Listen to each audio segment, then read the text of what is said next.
నమస్తే, welcome to SRK news. ఈనాటి వార్తా విశేషాలు.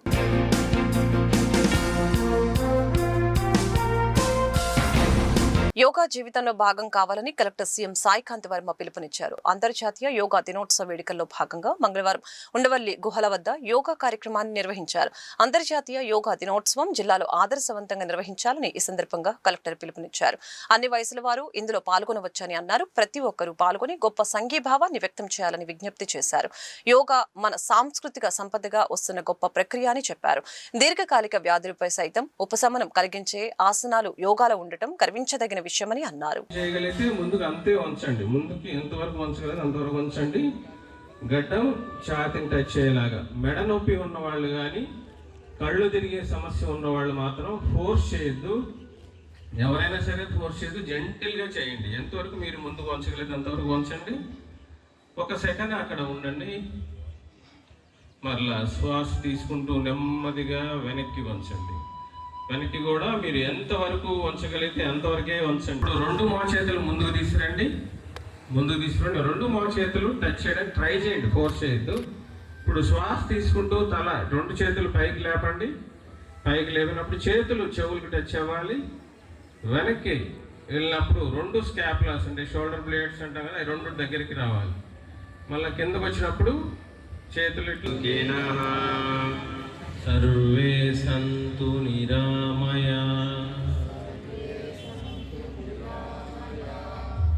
సర్వే భద్రాని పశ్యంతు.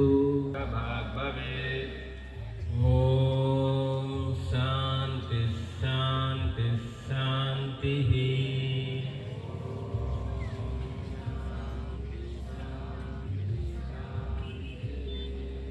దీని భావం చేయండి. శ్వాస నిండుగా తీసుకొని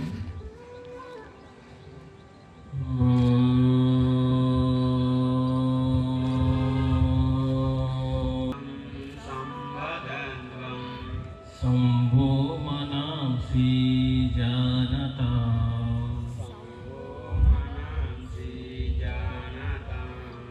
దేవా భాగం యదా పూర్వే సంజానానా ఉపాసతే. ఇప్పుడు మారుతున్న జీవన శైలిలో మన పూర్వీకులు, మన తల్లిదండ్రులు చూడనటువంటి ఆరోగ్య సమస్యలు ఈరోజు మనం అతి చిన్న వయసులోనే చూస్తున్నాం. దానికి ఎన్నో కారణాలు ఉన్నాయి. అయితే వాటి పరిష్కారం కూడా మన చేతిలోనే ఉందండి. ఈ ఉదాహరణకి యోగా అనేది మన దేశంలో నుంచి పుట్టి ఈరోజు ప్రపంచం అందరూ కూడా దీన్ని మెచ్చుకొని ఫాలో అయ్యే స్థితికి ఎదిగినటువంటి ఒక very very balanced and very powerful and impactful exercise regiment. ఇది మన పూర్వీకులు మన దేశం నుంచి మనందరికీ కూడా ఇచ్చినటువంటి ఒక గొప్ప గిఫ్ట్. దాన్ని మనం సరిగ్గా వాడుకున్నట్లయితే మన ఆరోగ్యాన్ని మనమే పూర్తి స్థాయిలో ఆరోగ్యంగా పెట్టుకొని మన వయస్సుని కూడా, అంటే మనకి ఎన్ని సంవత్సరాలు బ్రతుకుతాము అనేది కూడా చూసుకుంటే ఆరోగ్యంగా బతకడం ఎంతో ఎంతో ముఖ్యం. సో మన లైఫ్ ఎక్స్పెక్టెన్సీని కూడా పెంచుకునేటువంటి కెపాసిటీ ఉంది మన ఈ యోగాకి. గుంటూరు లాలాపేటలోని గాంధీ బొమ్మ సెంటర్లో మంగళవారం వామపక్ష పార్టీలు రాస్తారోకో కార్యక్రమాన్ని చేపట్టాయి. ప్రభుత్వం పెంచిన పెట్రోల్, డీజిల్, గ్యాస్ ధరలు తగ్గించాలని డిమాండ్తో ఈ కార్యక్రమాన్ని వామపక్షాలు నిర్వహించాయి. సిపిఐ జాతీయ కార్యవర్గ సభ్యులు ముప్పాల నాగేశ్వరరావు, సిపిఎం నగర కార్యదర్శి నళినీకాంత్, సిపిఐ ఎంఎల్ జిల్లా కార్యదర్శి హరికృష్ణ మాట్లాడారు. బీజేపీ ప్రభుత్వం కార్పొరేట్ సంస్థలకి కొమ్ము కాస్తుందని ధ్వజమెత్తారు. కేంద్రం ప్రభుత్వం కార్పొరేట్ సంస్థలకి కొమ్ము కాస్తుందని కన్నెర్ర చేశారు. పెంచిన ధరలు తగ్గించేంత వరకు ప్రజల తరపున వామపక్షాల పోరాటం ఆగదని వారు స్పష్టం చేశారు.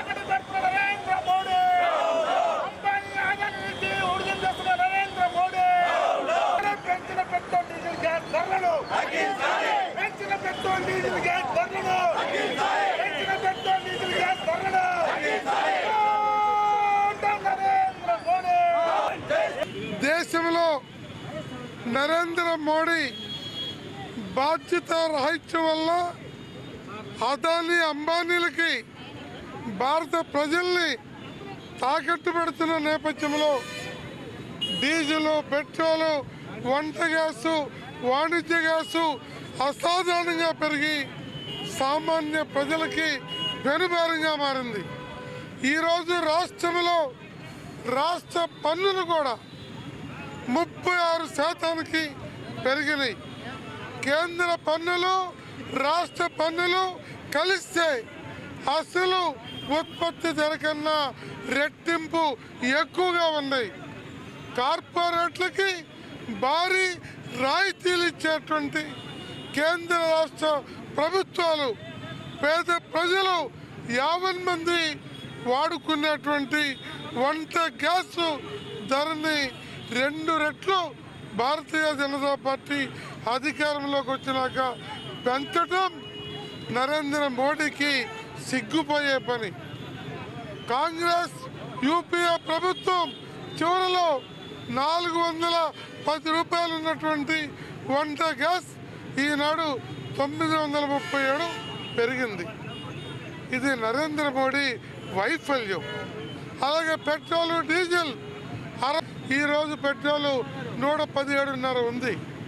డీజిల్ ఆనాడు 56 ఉంటే ఈనాడు 105 రూపాయలు ఉంది. ఇవాళ భారతదేశం ఎలిగిపోతుంది. నరేంద్ర మోడీ విశ్వగురు అని చెప్పుకోవడానికి బీజేపీకి, ఎన్డీఏ కూటమి పార్టీలకి నైతికత ఏమైనా ఉందా అని అడుగుతున్నాను. మన రాష్ట్ర ముఖ్యమంత్రి మాట్లాడితే మాది డబుల్ ఇంజిన్, ట్రిపుల్ ఇంజిన్ సర్కార్ అని చెబుతూ ఉంటాడు. మరి వాళ్ళ రూపాయి విలువ డాలర్కి 96 రూపాయలు ఉంది. అంతకుముందు 63 రూపాయలు ఉంది. భారతదేశం అప్పు 53 లక్షల నుండి 2,67 కోట్లకు పెరిగింది. ఇది నరేంద్ర మోడీ కార్పొరేట్ అనుకూల, సామ్రాజ్యవాద అనుకూల, సామాన్య ప్రజల వ్యతిరేక స్థితికి సంబంధించి ఈ ప్రభుత్వం దిగిపోవాలి. పేద ప్రజల పక్షాన వామపక్ష పార్టీల పోరాటాన్ని మరింత శక్తివంతంగా ముందుకు తీసుకెళ్తామని హెచ్చరిస్తుంది. పెట్రోల్, గ్యాస్, డీజిల్ ధరలు భారతదేశంలో ఏ రాష్ట్రంలో లేని విధంగా ఆంధ్ర రాష్ట్రంలో ఎక్కువగా ఉన్నాయి. దీనికి ప్రధాన కారణం ఆంధ్ర రాష్ట్రం ప్రత్యేకంగా సెస్ విధించడం. వాస్తవంగా ఈ పెట్రోల్, గ్యాస్, డీజిల్లో సగం పైగా పన్నుల భారం ఉంది. ఆ పన్నుల భారం తగ్గిస్తే ప్రజలకు ఊరట వస్తుంది. అంతర్జాతీయ మార్కెట్లో పెద్ద ఎత్తున ధరలు పెరిగినాయని చెప్పి కేంద్ర ప్రభుత్వం, రాష్ట్ర ప్రభుత్వం గగ్గోలు పడతా ఉంది. మరి ప్రజలకు ఊరటనివ్వటం కోసం వాళ్ళు పన్నులు తగ్గించుకోవచ్చు కదా అని మేము ప్రశ్నిస్తూ ఉన్నాం. అంతేకాదు మన పక్కనే ఉన్న కేజీ బేసిన్లో దాదాపు 20 మిలియన్ టన్నుల గ్యాస్ నిక్షేపాలు ఉన్నాయి. పెట్రోల్, డీజిల్ దొరుకుతూ ఉంది. వాటిని మహారాష్ట్రకి, గుజరాత్కి అంబానీ తరలించుకుని వెళ్తా ఉన్నాడు.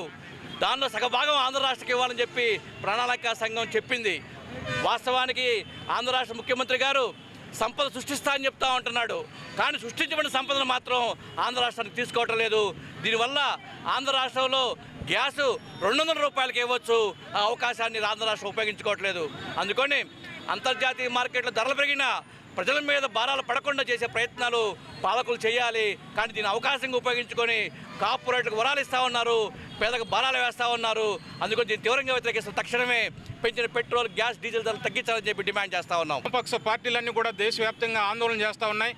ముఖ్యంగా మోదీ ప్రభుత్వం కార్పొరేట్ కంపెనీలకి, బడా పారిశ్రామికవేత్తలకి లక్షల కోట్ల రూపాయల అప్పుల్ని రద్దు చేస్తూ, రాయితీలు ఇస్తూ ఈరోజు పేద ప్రజల మీద, సామాన్య మధ్యతరగతి ప్రజల మీద ఈరోజు తీవ్రమైనటువంటి భారాన్ని మోపింది. 5 రాష్ట్రాల ఎన్నికల తర్వాత దాదాపు వంట గ్యాస్ కానీ, కమర్షియల్ గ్యాస్ కానీ, పెట్రోల్, డీజిల్, సిఎన్జి ధరల్ని విపరీతంగా పెంచినటువంటి పరిస్థితి ఉంది. మోదీ ప్రభుత్వం ఇచ్చినటువంటి హామీ ఏదైతే ఉందో ప్రజల మీద భారాలు మోపనని ఆ హామీని పక్కన పడేసి ఈరోజు దేశంలో ఉన్నటువంటి కోట్లాది మంది ప్రజల మీద ఈరోజు తీవ్రమైనటువంటి భారాల్ని మోపింది. దీనివల్ల దేశవ్యాప్తంగా ఉన్న ప్రజల మీద నిత్యావసర సరుకులు లేదా ఇంకా అనేక రకాల ధరలు విపరీతంగా పెరుగుతున్నటువంటి పరిస్థితి ఉంది. ఈ ప్రభుత్వాలకి వామపక్ష పార్టీలుగా మేము ఒకటే చెప్పదలుచుకున్నాం, మీరు పెంచినటువంటి పెట్రోల్, డీజిల్, వంట గ్యాస్, సిఎన్జి ధరల్ని తక్షణమే తగ్గించండి, లేదంటే దేశవ్యాప్తంగా కూడా పెద్ద ఎత్తున ఉద్యమానికి సిద్ధమవుతామని కూడా ఈ సందర్భంగా ఈ ప్రభుత్వాన్ని హెచ్చరిస్తాం. తెలుగుదేశం పార్టీ గుంటూరు జిల్లా అధ్యక్షులు పిల్లి మాణిక్యరావు జన్మదిన వేడుకలు మంగళవారం ఘనంగా జరిగాయి. అరండలపేటలోని టీడీపీ జిల్లా కార్యాలయంలో పార్టీ నాయకులతో కలిసి మాణిక్యరావు తన జన్మదిన వేడుకల కేక్ ని కట్ చేశారు. కార్యక్రమంలో పాల్గొన్న పలువురు నాయకులు మాట్లాడుతూ మాణిక్యరావు వాక్చాతుర్యంతో భవిష్యత్తులో మరిన్ని పదవులు దక్కించుకోవాలని ఆకాంక్షించారు. పార్టీ నాయకులు, కార్యకర్తలు, అభిమానులు ఈ వేడుకల్లో పాల్గొన్నారు. తెలుగుదేశం పార్టీ లోకేష్ బాబు గారి నాయకత్వం.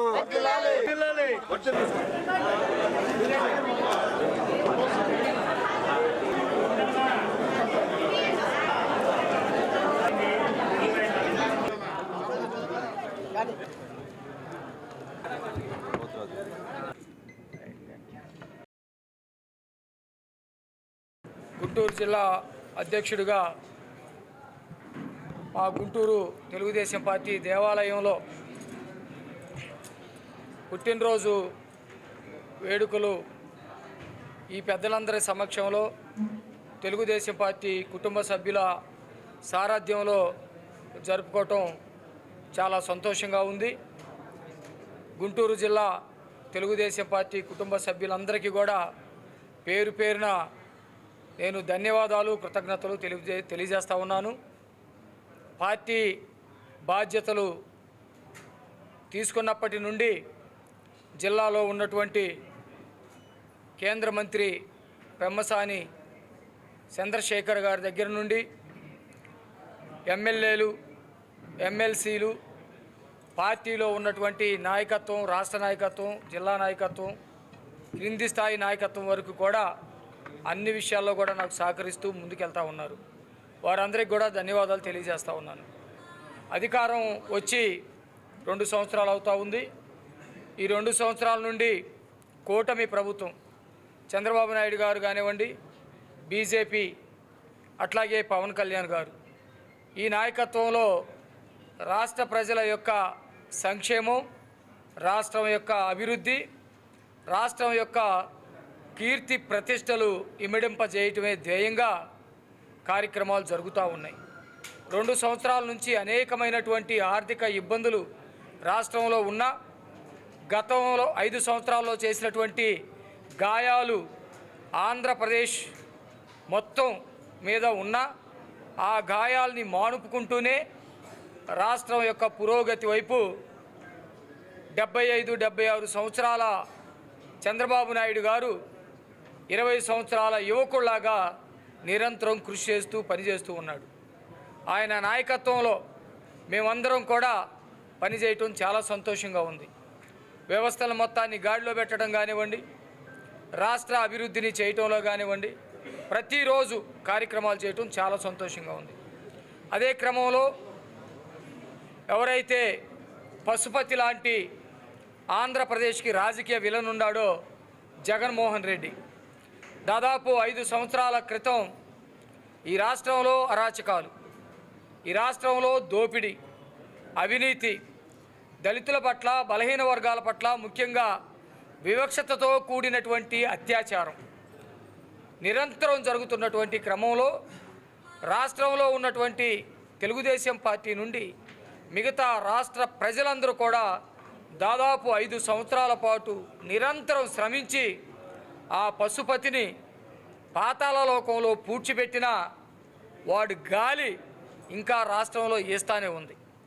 అబద్ధపు ప్రచారాలు ఆత్మరూపంలో చెప్పినట్టుగా చెబుతా ఉన్నాడు. వ్యవస్థాపక సభ్యుడిగా తన జీవితాన్ని ప్రారంభించినటువంటి పిల్లి మాణిక్యరావు గారు తెలుగుదేశం పార్టీలో చేరిన అతి కొద్ది కాలంలోనే తెలుగుదేశం పార్టీ జాతీయ అధ్యక్షులు చంద్రబాబు నాయుడు గారు, యువ నాయకుడు లోకేష్ గారి ఆదరాభిమానాలు పొంది రాష్ట్ర కార్యదర్శిగా, రాష్ట్ర అధికార ప్రతినిధిగా అధికారంలో లేని 5 సంవత్సరాలు మరి జిల్లా నుంచి రాష్ట్రానికి ప్రాతినిధ్యం వహించే విధంగా ఒక పోరాట యోధుల్లాగా పోరాటం జరిగింది. మరి అలానే జిల్లా కార్యాలయంలో కానివ్వండి, రాష్ట్ర కార్యాలయంలో కానివ్వండి, టీవీ డిబేట్లో కానివ్వండి, అనేక ప్రసార మాధ్యమాల్లో తన గొంతును బలంగా వినిపించిన వ్యక్తి. మరి రాక్షసుల్లాంటి జగన్మోహన్ రెడ్డి అవినీతి అరాచకాలని పదే పదే ఎండగడితే అనేక రకమైనటువంటి బెదిరింపులు బుజ్జగింపులు వచ్చినప్పటికి కూడా వెనక్కి తగ్గకుండా నా నాయకుడు చంద్రబాబు, నా జెండా తెలుగుదేశం, నా ఎజెండా చంద్రబాబు నాయుడు గారిని ముఖ్యమంత్రిని చేయటమే ఏకైక లక్ష్యం అని చెప్పేసి ప్రాణాలకు తెగించి పోరాడినటువంటి యోధుడు పిల్లి మాణిక్యరావు గారు. తెలుగుదేశం పార్టీ కార్యదర్శిగా, తెలుగుదేశం పార్టీ అధికార ప్రతినిధిగా, నేడు జిల్లా పార్టీ తెలుగుదేశం పార్టీ రథసారిథిగా సేవలు అందిస్తున్న పిల్లి మాణిక్యరావు గారికి తెలుగుదేశం పార్టీ తరఫున హృదయపూర్వకంగా జన్మదిన శుభాకాంక్షలు తెలియజేస్తా ఉన్నాం. ఇప్పుడే జిల్లా పార్టీ కార్యాలయంలో ఘనంగా వేడుకలు నిర్వహించుకోవటం చాలా గర్వంగా ఉంది. ఇలాంటి ఉద్యమ స్ఫూర్తి ఉన్న నాయకుడు, వరస్టు వైసీపీ మీద వీరోచితంగా పోరాడిన నాయకుడు మనకి జిల్లా అధ్యక్షుడిగా ఉండటం మనందరికి కూడా గర్వకారణం అని చెప్పి సందర్భంగా తెలియజేస్తూ ఉన్నాం. అలానే వైసీపీ మీద పోరాటం అంటే ఎంఆర్పిఎస్ నాయకుడు అణిచివేతనకి ఏ రకంగా అయితే పోరాటం చేశాడో అంతకు మించి వైసీపీ మీద పోరాడిన నాయకుడు మన మాణిక్యరావు గారు అని చెప్పి ఈ సందర్భంగా తెలియజేస్తూ రాబోయే రోజుల్లో తెలుగుదేశం పార్టీతో పాటు రాష్ట్ర ప్రభుత్వంలో కూడా మరిన్ని కీలక బాధ్యతలు వహించాలని చెప్పి హృదయపూర్వకంగా శుభాకాంక్షలు తెలియజేస్తా ఉన్నాం. Shri Chandrasekharendra Saraswati women's deemed university ఆధ్వర్యంలో అడ్మిషన్స్ కోసం స్పాట్ కౌన్సిలింగ్ జరగనుంది. అమరావతి రోడ్లోని హిందూ ఫార్మసీ కళాశాలలో బుధవారం స్పాట్ కౌన్సిలింగ్ ఏర్పాటు చేశారు. ఈ కౌన్సిలింగ్ కి సంబంధించిన పోస్టులని హిందూ ఫార్మసీ కళాశాల చైర్మన్ జూపూడి రంగరాజు, బ్రాహ్మణ సేవా సంఘ సమైక్య అధ్యక్షులు కోనూరు సతీష్ శర్మ తదితరులు విడుదల చేశారు. ఆయుర్వేదం కోర్సు తీసుకున్న వారికి మంచి భవిష్యత్తు ఉంటుందని చెప్పారు. ల్యాబ్ టెక్నీషియన్స్ తో పాటు అనేక రకాల కోర్సులు యూనివర్సిటీలో అందుబాటులో ఉన్నాయని తెలిపారు. అత్యాధునిక సౌకర్యాలు, నాణ్యమైన విద్యను అందిస్తున్నందున ఈ అవకాశాన్ని సద్వినియోగం చేసుకోవాలని సూచించారు. సమావేశంలో ప్రిన్సిపల్ నాగభూషణం, సెక్రటరీ మధుసూదన్ రావు, ఆల్ ఇండియా బ్రాహ్మణ ఫెడరేషన్ సెక్రటరీ పాండురంగ విఠల్ తదితరులు పాల్గొన్నారు.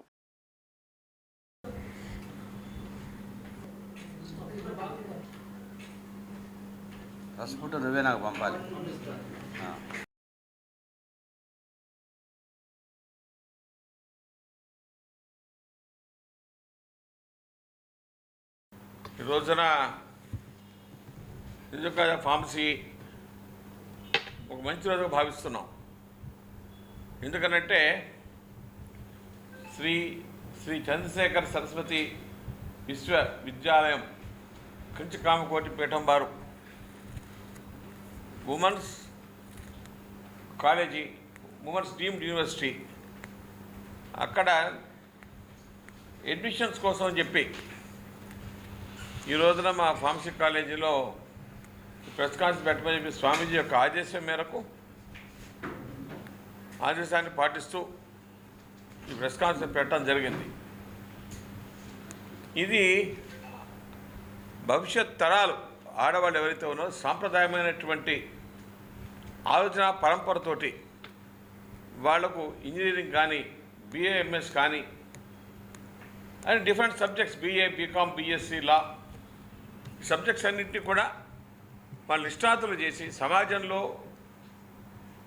వాళ్ళని ఒక స్థాయికి తీసుకెళ్ళే పరిస్థితి ఈ రోజున స్వామీజీ చేస్తున్నటువంటి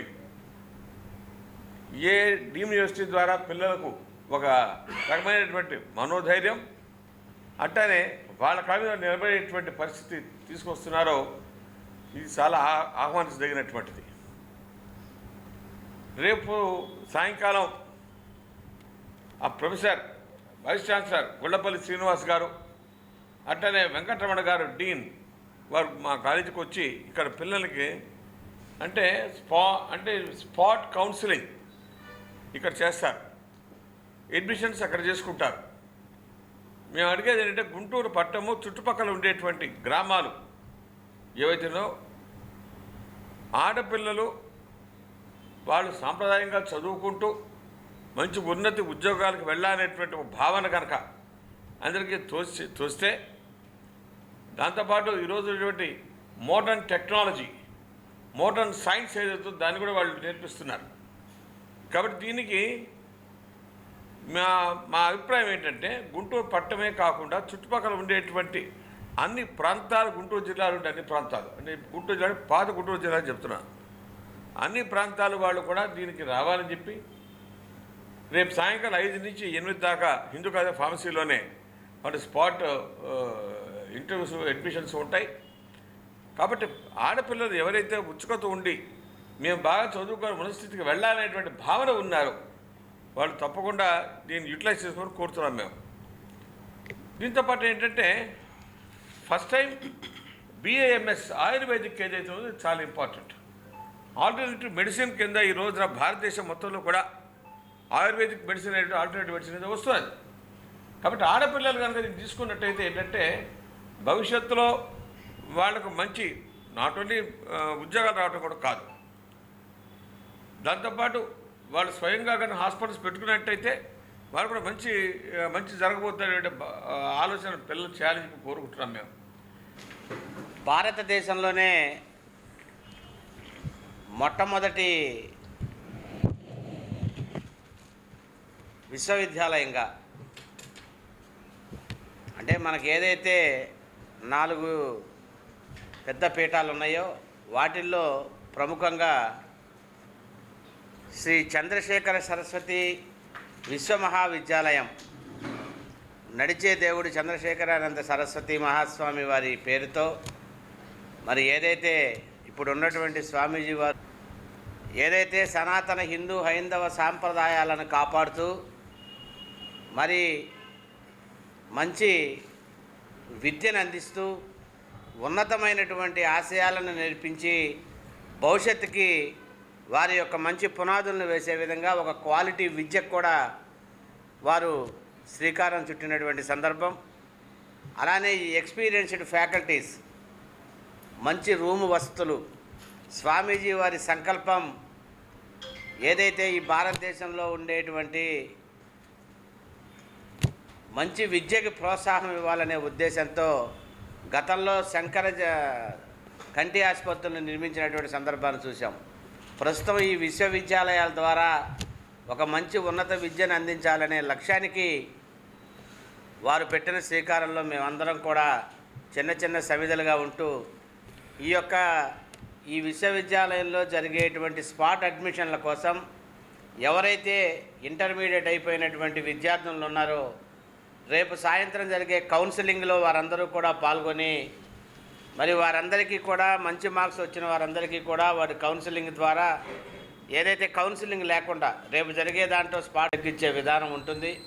ఆ 2 ప్రొఫెసర్లు ఎవరైతే ఈ విద్యార్థుల్ని స్పాట్ కౌన్సిలింగ్ ఏంటి ఈ యొక్క దీన్ని సద్వినియోగం చేసుకొని మంచి పునాదులు వేసుకునేటువంటి విద్యకి శ్రీకారం చుట్టాలని విద్యార్థులందరికీ కూడా కోరుతూ మరి ప్రతి మంచి కార్యక్రమానికి అడిగిన వెంటనే స్వామీజీ వారి శిష్యుడిగా సాక్షాత్తు స్వామీజీ వారే హిందూ కాలేజ్ ఆఫ్ ఫార్మసీలో ఈ గుంటూరులో ఈ కార్యక్రమాన్ని చేపట్టండి అని చెప్పటం నిజంగా పెద్దలు రంగరాజు గారి ఔదార్యానికి, వారు చేసిన సేవలకి వారికి మరొకసారి నమస్కారాలు తెలియజేసుకుంటూ ఈ ప్రిమిసెస్లోనే జరగాలని వారి కోరికను కూడా మీరు నెరవేర్చినందుకు మీకు ధన్యవాదాలు తెలియజేసుకుంటూ ప్రతి విద్యార్థి కూడా ఈ అవకాశాన్ని ఉపయోగించుకొని అభివృద్ధిలోకి అలానే మంచి విద్యకి నాంది పలకాలని మనస్ఫూర్తిగా కోరుకుంటూ ఉన్నా. Hindu college of pharmacy chairman Shri Jupudi Rangaraju గారు, secretary and correspondent doctor Madhusudan Rao గారు, state president for Andhra Pradesh Brahmin Seva Sangham K Satish Sharma గారు, వీరి ముగ్గురి యొక్క సహకారంతో ఆధ్వర్యంలో శ్రీ చంద్రశేఖరేంద్ర సరస్వతి విశ్వ మహావిద్యాలయం వారు కాంచీపురం నుంచి రేపు హిందూ కాలేజ్ ఆఫ్ ఫార్మసీలో వైస్ ఛాన్సలర్ గారు ప్రొఫెసర్ గుల్లపల్లి శ్రీనివాస్ గారు మరియు ప్రొఫెసర్ కె వెంకటరమణ గారు డీన్ సైన్సెస్, వీరిద్దరు కూడా spot admissions into various courses ఇందులో బీటెక్ కోర్సెస్ నుంచి బీసీఏ, బీఏ, బీకామ్. కాబట్టి ఒక ఎంపీసీ, బైపీసీ, ఇంటర్మీడియట్ పూర్తి చేసిన వాళ్ళు మాత్రమే కాకుండా ఇంటర్మీడియట్లో ఏ అదర్ గ్రూప్స్ తీసుకున్న వాళ్ళైనా సరే వీళ్ళ దగ్గర అనేక రకాల కోర్సెస్లో జాయిన్ అవ్వడానికి అవకాశం ఉంటుంది. దీనికి సంబంధించినటువంటి విధి విధానాలు ఎట్లా ఉంటాయి అనేది రేపు వైస్ ఛాన్సలర్ గారు ఇంట్రెస్టెడ్ అభ్యర్థులు ఎవరైతే వస్తారో వాళ్ళందరి ముందు వాళ్ళు తెలియజేస్తారు. దాని ప్రకారం వాళ్ళు అంటే మెయిన్గా ఇందాక వారు అడిగారు ఏవే ధ్రువపత్రాలు తెచ్చుకోవాలనేది. ఇంటర్మీడియట్ పాస్ అయిన సర్టిఫికెట్, తర్వాత 10th క్లాసు, తర్వాత వాళ్ళకి సంబంధించినటువంటి ఆధార్ కార్డు, ఇట్లాంటివి తెచ్చుకుంటే మెయిన్గా తర్వాత వాళ్ళు ఏదైనా అడిగినప్పుడు వాళ్ళు మిగతా ప్రొడ్యూస్ చేయడానికి అవకాశం ఉంటుంది. ఇంటర్మీడియట్ అయిపోయినటువంటి టీసీ కానివ్వండి, intermediate certificate, 10th class certificate, EAMCET రాస్తే దానికి సంబంధించిన హాల్ టికెట్, ఇట్లాంటివి తెచ్చుకున్నట్టే వాళ్ళ పాన్ కార్డు కానీ ఆధార్ కార్డ్స్ కానీ ఫర్ ఐడెంటిటీ, పర్సనల్ ఐడెంటిటీ, ఇవన్నీ కూడా ఇంపార్టెంట్. ఇక్కడ అతి ముఖ్యమైన విషయం ఏంటంటే ఇటువంటి మహా విశ్వవిద్యాలయాల్లో టెక్నికల్ కోర్సెస్తో పాటుగా వాళ్ళకి మన హైందవ సాంప్రదాయం గురించినటువంటి ఒక ఉన్నతికి వెళ్ళడానికి ఎంతో దోహదపడతాయి ఇటువంటి క్యాంపస్లు. సో వాళ్ళందరూ పేరెంట్స్ ఎవరైతే ఈ పర్టికులర్ మెసేజ్ వెళ్తుందో వాళ్ళందరూ కూడా ఈ సద్వినియోగం చేసుకొని Hindu college of pharmacy management వారు నిర్వహిస్తున్నటువంటి ఈ కాలేజీ యొక్క ప్రెమిసెస్లో జరిగేటువంటి ఈ స్పాట్ అడ్మిషన్స్లో అందరూ వచ్చి వాళ్ళకి కావాల్సినటువంటి ఇష్టమైనటువంటి ఎలిజిబిలిటీని బేస్ చేసుకొని వాళ్ళు ఆఫర్ చేసే కోర్సెస్లో స్పాట్ అడ్మిషన్స్ ద్వారా అడ్మిషన్ తీసుకుంటే వాళ్ళకి క్వాలిఫికేషన్స్తో పాటు ఒక క్వాలిటీ లైఫ్ కూడా వాళ్ళకి రావడానికి ఎంతో అవకాశం ఉంటుంది. నమస్కారం మీ అందరికీ. కూటమి ప్రభుత్వం ఇచ్చిన హామీలు అమలు చేయడంలో విఫలమైందని మాజీ మంత్రి అంబటి రాంబాబు విమర్శించారు. పాతగుంటూరులో జరిగిన తూర్పు నియోజకవర్గ వైసీపీ విస్తృత స్థాయి సమావేశంలో అంబటి మాట్లాడారు. ఇచ్చిన ఏ మాట నిలబెట్టుకోలేని వ్యక్తి చంద్రబాబు అని ధ్వజమెత్తారు. చంద్రబాబు తిరిగి అధికారంలోకి రావటం ఒక కళ అని జోసెన్ చెప్పారు. కూటమిని కూకటి వేలతో పెకిలిస్తామని హెచ్చరించారు. పార్టీ నగర అధ్యక్షురాలు నూరి ఫాతిమా, నిమ్మకాయల రాజా నారాయణ తదితరులు ఈ కార్యక్రమంలో పాల్గొన్నారు.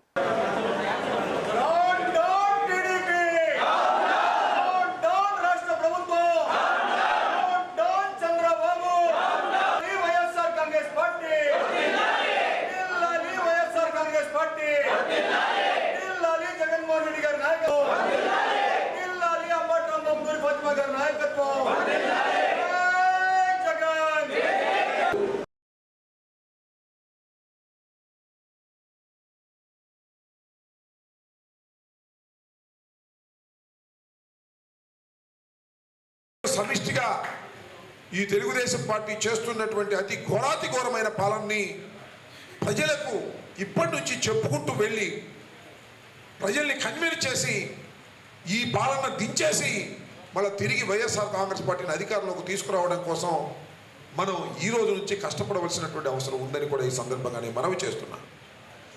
ఏంటి ఎందుకు వెన్నుపాటు పాలన అంటున్నాం మనం చంద్రబాబు నాయుడు గారిని? ఆయన సక్రమంగా పరిపాలన చేస్తే వెన్నుపోటు అనలేం, అన్నా కూడా ప్రజలు వినరు. ఏం చేశాడు చంద్రబాబు నాయుడు గారు? ఎన్నికలకు ముందు ఎంత తీపి మాటలు చెప్పాడో నేను మీకు ప్రత్యేకంగా చెప్పాల్సిన అవసరం లేదు. చంద్రబాబు నాయుడు గారు చెప్పాడు, వాళ్ళ అబ్బాయి నారా లోకేష్ చెప్పాడు. ఏం చెప్తాడు నారా లోకేష్ గారు? మీరు చూసే ఉంటారు, వాట్సాప్లో ట్రోల్ అవుతుంది. నిరుద్యోగ ప్రతి నిరుద్యోగికి 3,000 రూపాయలు మీకు అందించేటటువంటి బాధ్యత ఆ కార్యక్రమం మేము నిర్ణయించుకున్నామని చెప్పాడు. ఒకటి. రెండవది, 18 సంవత్సరాలు నిండినటువంటి ప్రతి మహిళకి కూడా నెలకి 1,500 రూపాయలు మీ అకౌంట్స్లో పడిపోతాయి అంతే అని చెప్పాడు. పడ్డాయంట మరి, మగవాళ్ళకి వేసానే ఆడవాళ్ళకి వేయకోకుండా. సో అదొకటి చెప్పాడు.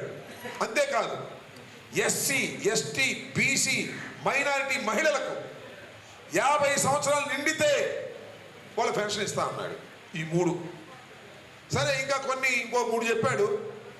అవేమో అరకొరగా చేసి అయిపోయింది అన్నాడు. ఈ 3 అసలు చేయలే, పట్టుకోలా.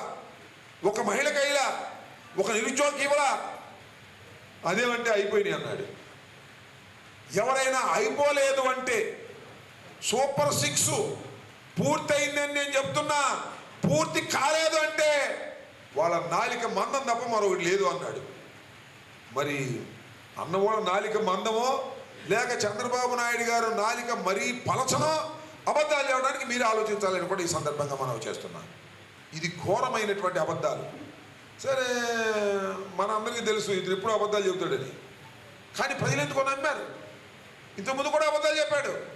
2014లో మీకు గుర్తుందా లేదా? ఏం చెప్పాడు? అయ్యా అప్పుడు నిరుద్యోగ భృతి అన్నాడు. చివరేదో కొంతమందికి సర్దాడు. రైతు రుణమాఫీ అన్నాడు. ఏమ్మా రైతు రుణమాఫీ ఎట్లా చేస్తావయ్యా? ఆర్థికంగా దెబ్బతినిపోతున్నటువంటి రాష్ట్రం, రెండుగా చీలిపోతున్నటువంటి రాష్ట్రం ఎలా తీయగలుగుతామని అడిగితే నాకు అన్నీ తెలుసు, నేను ఎకనామిక్స్లో ఎంఏ చదివాను, నేను చాలా ఎక్స్పర్ట్ని, మీరు నాకు ఓటేయండి సైకిల్ గుర్తు మీద అంతే, మొత్తం టోటల్గా వ్యవసాయ రుణాలన్నీ తీర్చేస్తానని చెప్పాడు మహానుభావుడు. అధికారంలోకి వచ్చాడు. మీరు చూశారుగా, ఏదో రంగయ్య కమిషను వెంకయ్య కమిషన్ అని ఒకటి వేసాడు. వాళ్ళేమో కొంత చెప్పారు, మళ్ళీ స్కేల్ ఆఫ్ ఫైనాన్స్ అన్నాడు, దాన్ని కూడా పూర్తిగా చేయలే. చివరికి 2-3 సంవత్సరాలు అయిపోయిన తర్వాత ఇలా ప్రెస్ మీట్ పెడితే ఏమండి రుణమాఫీ చేసేసాక తెలీదా మీకు? చేసేసాం అన్నాడు. అదేంటండి మొత్తం చేస్తామని చెప్పారు. ఎప్పుడు చెప్పారా మొత్తం చేస్తాంట అని దబాయించాడు. దబాయింపు సెక్షన్.